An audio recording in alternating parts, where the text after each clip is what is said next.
안녕하세요. 오늘도 앵커리와 함께 해주셔서 고맙습니다. 아파트를 구입할 때는 거주할 때 이 조망, 뷰를 참 많이 보잖아요. 한강이 잘 보이는 한강 뷰, 공원이 잘 보이는 공원 뷰, 호수가 잘 보이는 호수 뷰.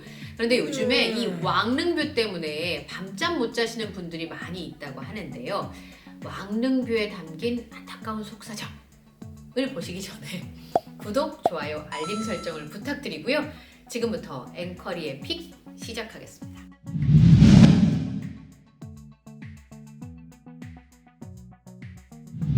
내 집 마련이라는 꿈을 앞두고 검단 신도시 김포 장릉 아파트에 청약을 하고 입주를 기다리고 있는 분들이 있습니다. 그런데 이 왕릉에서요, 아파트가 보이면 안 된다고 합니다. 앞으로 아파트를 청약하실 때는 이렇게 되지 않도록 릉뷰인지 아닌지를 좀 확인을 해보셔야 될 것 같습니다.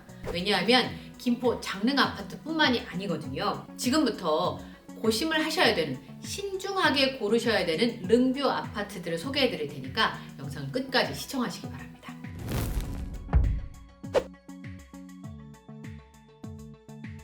정부가 수도권에 공급하겠다는 아파트에도요, 이 릉이 있습니다. 먼저 서울 노원구 태릉인데요. 이 태릉도 조선시대 왕릉이고요. 유네스코 문화유산으로 지정이 되어 있습니다. 정부가 작년에 이 태릉 지구에 10,000가구 공급하겠다 이렇게 발표를 했는데요. 시민단체에서 엄청나게 반발했습니다. 여기 사격장 있던 것도 폐지를 하고 선수촌도 이전하고 이 권역을 보존해왔는데 정부와 건설사 때문에 그동안 노력이 물거품이 됐다 이렇게 반발을 하니까 6,800가구로 줄이기도 했습니다. 그럼 문화재청은 뭐라 그랬을까요? 문화재청도 아파트 층고를 시뮬레이션을 해서 왕릉에 가까워질수록 나무 위로 아파트가 보이지 않도록 그렇게 검토를 했다 이렇게 해명하기도 했습니다. 다음은 경기도 고양시 창릉지구입니다.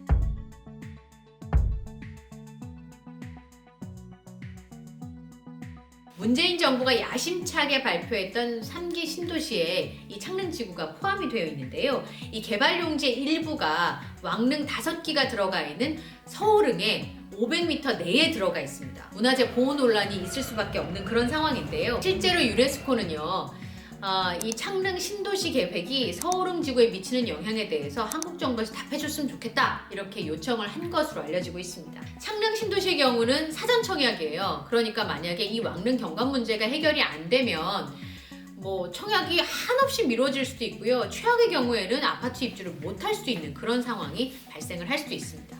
제가 말씀드렸던 이 태릉하고 서울릉의 경우에는 이미 문제가 되고 있는 김포 장릉보다 상황이 좀 심각합니다.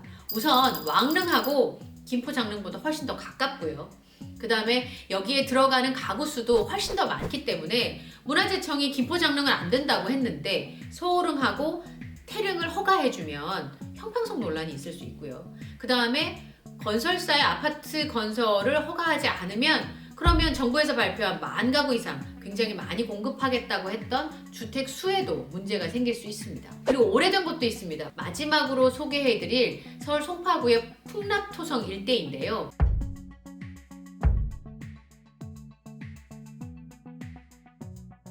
여기가 1997년에 문화재가 나오기 시작하면서 사실은 땅을 깊이 팔 수도 없고 건물을 높이 올릴 수도 없어서 이 주변 지역이 굉장히 낙후되어 있다라고 하는 주민들의 원성을 굉장히 많이 사고 있는 그런 상황이기도 하죠.